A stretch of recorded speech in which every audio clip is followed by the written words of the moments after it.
Muhammad Ali, Michael Jordan, Tom Brady. Do you know what they all have in common? Well, each one of them, in their prime, they trained, practiced, and prepared every day in order to be successful. Hello, everyone. I am David Lewis. So my question to you is this. When you hire a new salesperson, do they get the same level of training that these three professional athletes get? The key to any salesperson in success is their initial fundamental training. Every month, DLA offers a 3-day entry-level sales course. This course is for 3 hours each day and covers all the basic skill sets a new salesperson would need to get their career started in the right direction.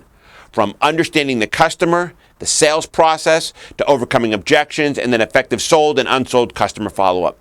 Don't wait until they become average to train them. Make them exceptional from the very beginning of their careers.